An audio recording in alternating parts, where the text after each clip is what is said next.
How are you? I'm doing well. How are you? Doing great here at JMAC at DePaul. And now I heard it's pretty great over there. Over where? Over there, not underwear. Over there. Oh, because I have some underwear right here. Oh no! Oh, oh, Oh! oh, Oh! oh, Oh! oh, God.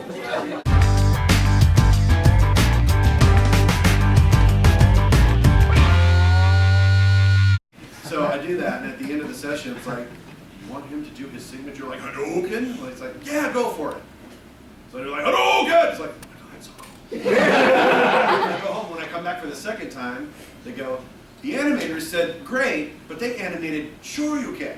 It's like, oh, okay. And I'm in my mind, I'm going, that's not his move. Okay, he uses it, but he's known for the Hadouken. It's like, all right, I'm not going to complain. Shoryuken! And then I go home. Write him into the story just to make sense of it, or Nintendo wanted too much money. What sounds more realistic? Probably maybe the second one actually, because it is Nintendo and they're very. So at E3, that's how Disney got the rights to those characters to have cameos, and all those companies were like, "Here, take them." It was as simple as that because they got it. They understood. It's like, video game movie, free advertising. Yeah. Not that Capcom needs that. That Sonic needed it, but it's still cool. I mean, a lot of people grew up on these franchises. That was not the first English voice of Ryu, not just the current voice of Ryu. I'll take it. Roger Craig Smith is not the first, you know, he's just the current voice of Sonic. Voice matching.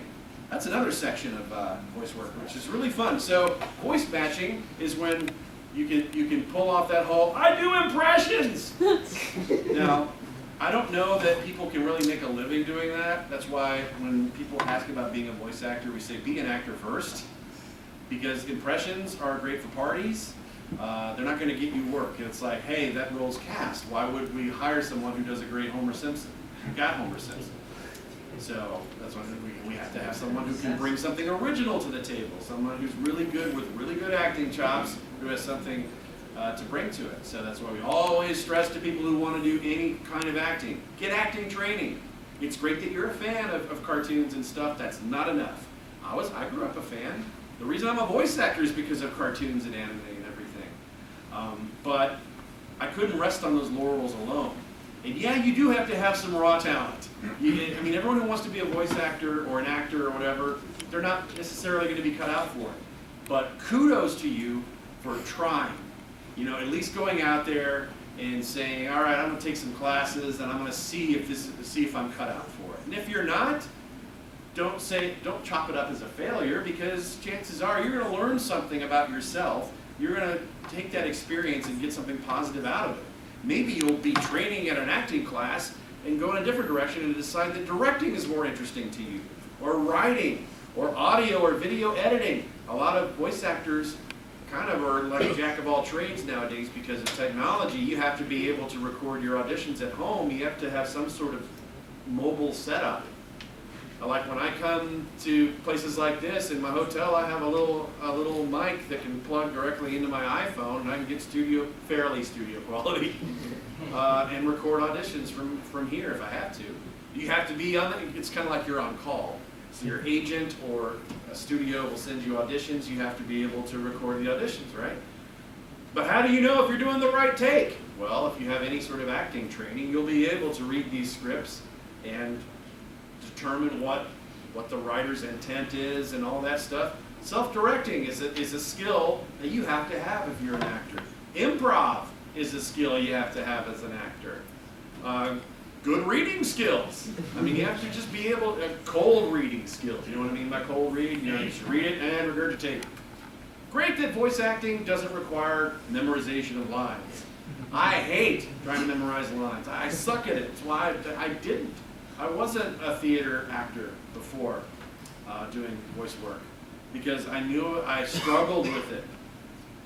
But I don't feel like a hypocrite saying, take any opportunity to train or hone those skills wherever you can.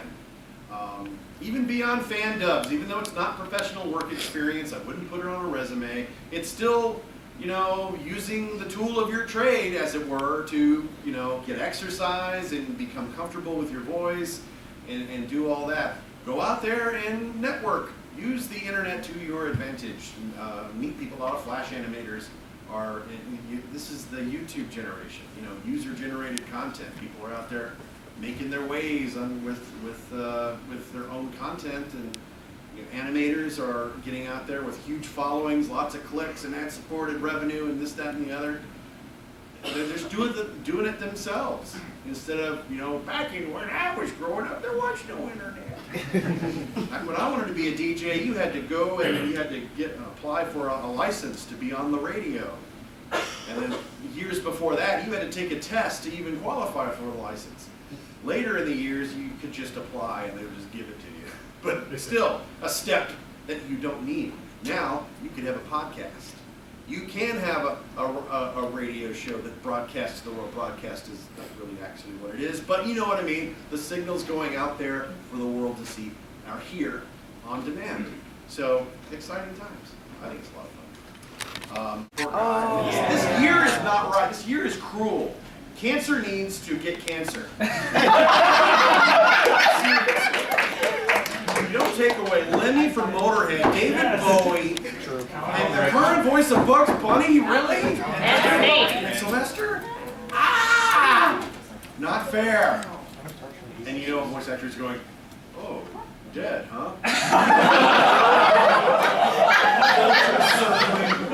On the water. I know that happened when Don LaFontaine passed away. Years of like, in a world, one man. It's like, there's 50,000 people just like swirling around going, I could be a voice trigger guy. That'd be a sweet gig. I haven't been able to break into that though. The more lucrative thing is not trailers, promos. It's trailers for TV. Next week on an all-Walking Dead. Last week on an all-Walking Dead. This week on Walking Dead. Every week it's like, we got more promos. We need, okay, now the marathon promo, and then now the February Valentine's Day promo. Like, spend Valentine's Day watching people die. So I will just, I mean, I would have loved to have been Alucard in Helsing, but Crispin Freeman is Alucard. It's like, and he's awesome. I would have loved to have been Hughes in Full Metal Alchemist, but Sonny Strait just knocked it out of the park. So look at the bigger picture, and I've never been bitter about it. It's like, I could have done better than that. I'm really not like that. I'm not competitive, which is a strange thing to say as an actor, because actors are always competitive. It's like, I'm stabbing you in the back to get that role. It's like, that's awful. I think in voice work, there's enough work for everyone, you know, and everyone's just trying hard. Everyone's just auditioning. Auditioning is the job, you know. What do you do for a living? I audition. Occasionally I get paid for it. Very rarely. I don't get to pick who I read for unless they approach me first and say, here's all the male characters. Pick X number of how many of you think you're good for. 9 times out of 10, though, they come to me specifically. It's like, read for this one and this one, or whatever. I don't get to say, hey, I want to try out for Star Wars Rebels or something. I wish it were that easy. And I have read for Star Wars Rebels and Clone Wars, and that would be like a bucket list thing for me. It's like, I could die happy if I could just be someone in Star Wars. It doesn't have to be anything big, just whoever.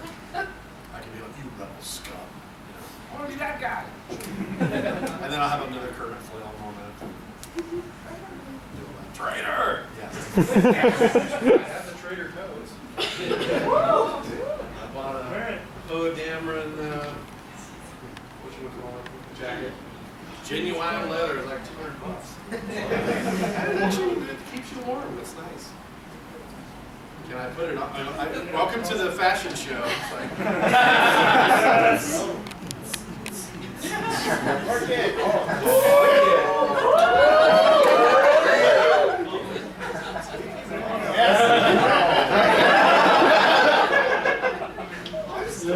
right? It doesn't totally fit great. I mean, the arms are a little too long, but whatever. It's cool, and it's cool that not everyone recognizes it right away. It's a code. People are going, Traitor! Yeah, so there's that. Yay! Let's see, I was a DS Colors. I got to be Big the Cat. And then I was paid and recorded. I'm even credited on Sonic Generations, but there's no level with Big on there. There's no playable level with Big. So it's not there.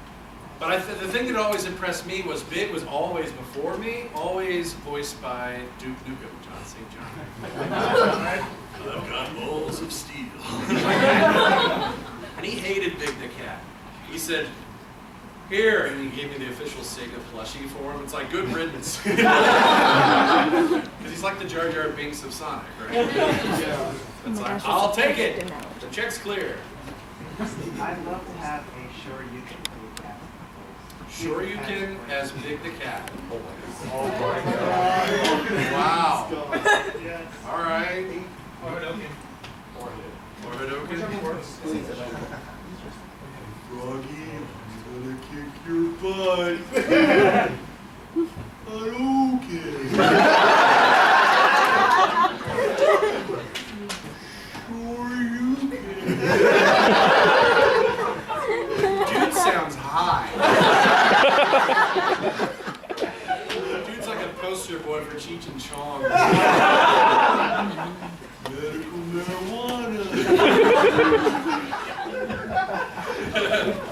I suffer from anxiety and depression. It's true. I'm sad. I have anxiety and depression. I don't get to record as his character anymore. He's so much fun. But another cool bit of trivia, when I recorded as Big the Cat, the director on the game was Jack Fletcher. If you don't know the name, Jack Fletcher has directed tons of animated stuff, but most notably the dub for Spirited Away. So he's been around for a long time. He directed the dub for Final Fantasy 13. Oh. And the studio texted me. It's like, I didn't even want to audition. I just got a text going, you want to be on Final Fantasy 13? Like, yeah. So I go in and I'm just like Soldier A or something in Cocoon City. I was like, get them! Oh! You know, I'm done. But I'm done in like 15 minutes. And Jack goes, thank you for being so good at what you do that I can just call you in and you know exactly what to do. And I just love that. Thank you for being so professional. Please hire me again! So, I haven't seen him since. During the end of our voice actor event, we always have this little tradition where we give the voice actor a special gift. All right. I'm ready for it. Here you Okay. Wow.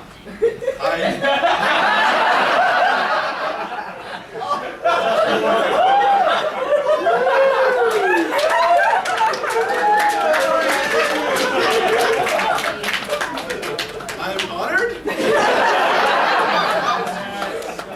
Yay, Tiny Whitey. It's got Dragon Balls and what's this?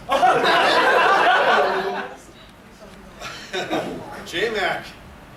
All right. JMAC logo right where the Dragon Balls go. Ballman, he is not Brock. He's not Brock. But he plays one on TV. And then on the back we have Kamina and Giordano's. I love Giordano's. It's like when they first approached me and the email said, we have an event in Chicago, my first thought was Giordano's. Yes, Giordano's, I can come to your event, Giordano's. Let's make this happen, Giordano's. Wow. That's awesome. I hope you don't expect me to model these. I don't think that can fit. Large? No. Large. I fit in XL. For years, Dr. Real and Josh really have modeled it, but not on the lower half. Oh, I could put it on my head. Yeah.